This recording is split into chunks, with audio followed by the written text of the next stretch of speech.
அழிக்க வேண்டும் என்று ஆண்டவர் முடிவு செய்து அதற்கு எதிராக நீ போய் என்ன பண்ணு, பிரசங்கி என்று ஒரு முறை சொன்னாரா? 2 முறை சொன்னார். 2ஆம் தடவையாக சொல்லி யோனாவை நினிவேவுக்கு ஆண்டவர் அனுப்புகிறார். இந்த இடத்துல ஒரு கேள்வி இருக்கிறது. 4வது வசனத்தை வாசிக்கும் போது அந்த கேள்வி நமக்கு உண்டாகும். 4வது வசனத்தை வாசிங்க. யோனா அதன்படியே நகரத்தில் பிரவேசித்து ஒரு நாள் முழுக்க பிரயாணம் பண்ணி 40 நாள் உண்டு. அப்பொழுது நினிவே கவிழ்க்கப்பட்டு போம் என்றார். மறுபடியும் வாசிங்க. யோனா நகரத்தில் பிரவேசித்து ஒரு நாள் பிரயாணம் பண்ணி இன்னும் 40 நாள் உண்டு. என்ன அவசரம்? என்ன அவசரம்? அவனை துரிதப்படுத்திக் கொண்டே இருந்தார். எழுந்து கிளம்பு, சீக்கிரமா போ, நினிவேவுக்கு போ, போய் நான் சொல்றதை அவங்களுக்கு எதிராக அவங்களுக்கு விரோதமாக சொல்லு சொல்லு என்று அவசரப்படுத்தி கொண்டே இருந்த ஆண்டவர் அவன் கஷ்டப்பட்டு எத்தனை பிரச்சனைகளை சந்திச்சு அந்த பட்டணத்துக்குள்ள போய் அந்த அந்த தேசத்துல எவ்வளவு தூரம் எவ்வளவு நாள் பயணம் செய்கிறான்? ஒரு நாள் முழுக்க கஷ்டப்பட்டு பயணம் செய்து அங்க போய் அதை சொல்றதுக்கு போகும்போது என்ன சொல்றாரு? அங்க கவனிங்க. இன்னும் 40 நாள் உண்டு, இன்னும் 40 நாள் உண்டு. அப்பொழுது நினிவே எப்ப போய் சொல்ல சொன்னாரு?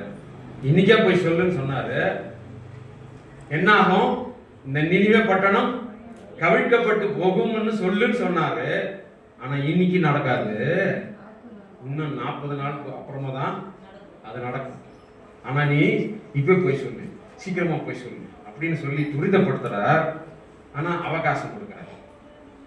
பாவத்தால் மீறி போன நினிவே பட்டணத்தாரை அழித்து போட வேண்டும் என்று ஆண்டவர் முடிவு செய்தால் அது உடனடியாக செய்து விட வேண்டியதுதானே?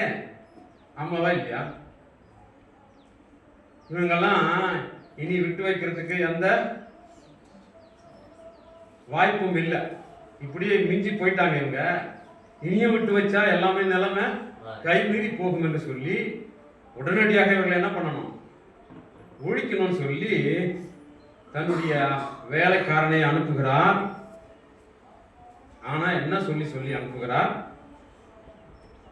என்ன சொல்லி சொல்லுகிறார்? இன்னும் 40 நாள் உண்டு, இன்னும் 40 நாள் உண்டு. அப்பொழுது பாவத்திலே விழுந்து போனவர்களை உடனடியாக அழிக்காமல், அக்கிரமத்திலே நிறைந்த ஊரை தேசத்தை உடனடியாக அழிக்காமல் இந்த பட்டணம் நிச்சயமாக அழிந்து போகும், அழிக்கப்படும். ஆனா இன்னைக்கு இல்ல, இன்னும் 40 நாள் உண்டு என்று ஆண்டவர் அந்த பட்டணத்துக்கு என்ன கொடுக்கிறார்? அவகாசம் கொடுக்கிறார். இன்னும் 40 நாள் வாய்ப்பு இருக்கு உனக்கு. இப்படி ஏன் அவகாசம் கொடுத்தார்? அதுதான் கேள்வி. அன்பானவர்களே, ஏன் அந்த பட்டணத்தை அழிக்கணும்னு நினைச்சாரு? ஏன் அந்த முடிவை ஆண்டவர் எடுத்தார்? ஏன் யோனாவை இதை போய் சொல்லும்படி அனுப்பினார்? ஆண்டவருக்கு அந்த அந்த மக்களுடைய மிஞ்சி மிஞ்சி போன அந்த பாவத்தை பார்க்கும்போது என்ன வந்துருச்சு? கோபம் வந்து விட்டது. இனியும் இவர்களை விட்டு வைக்க கூடவே கூடாது, அழிப்பது ஒன்றே இவளுக்கான முடிவு என்று முடிவு செஞ்சுட்டாரு.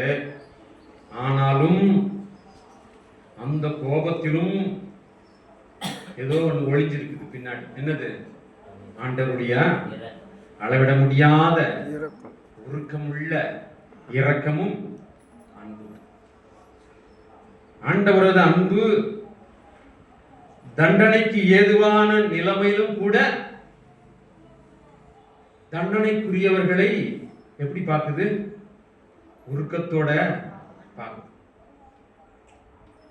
சாபத்துக்கு ஆளாகி இருக்கின்ற நாம இருந்தாலும் சரி, அது நினிவே மக்கள் மாத்திரமல்ல, சாபத்துக்கு ஆளாகி இருக்கின்ற நம்மேலும் அது என்ன பண்ணுது? பரிதவிக்கிறது. ஒவ்வொருவரையும் அது என்ன பண்ணிக் கொள்கிறது? ஆற தழுவி அரவணைத்துக் கொள்கிறது.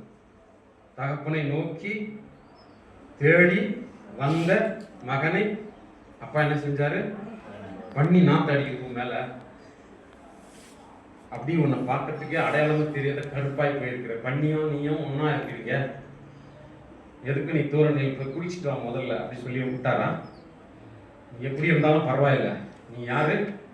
நான் வரும்போது என்னன்னு சொல்லிடுவோம் தான், நான் யாரு? கூலிக்காரன், வேலைக்காரன் இல்லை, கூலிக்காரன். நான் கூலிக்காரன் அப்படின்னு சொல்லிடுவோம் தான். ஆனா அவர் என்ன சொன்னாரு? நீ கூலிக்காரனும் இல்லை, வேலைக்காரனும் இல்லை, ஏன் பிள்ளை அப்படின்னு சொல்லி அவனை அப்படியே கட்டி தழுவி உச்சி மோந்து பிள்ளையாக மறுபடியுமாக ஏற்றி கொண்டாரு. அதுதான் கோபத்திலும் உருகும் அன்பு. உண்மையிலே இப்படி எல்லா சொத்துக்களையும் லட்சமான சொத்துக்களை ஒரு பிள்ளை அழிச்சிட்டு வந்து இப்படி நின்றா உலகத்தில் இருக்கிற அப்பாங்களுக்கு என்ன வரும்?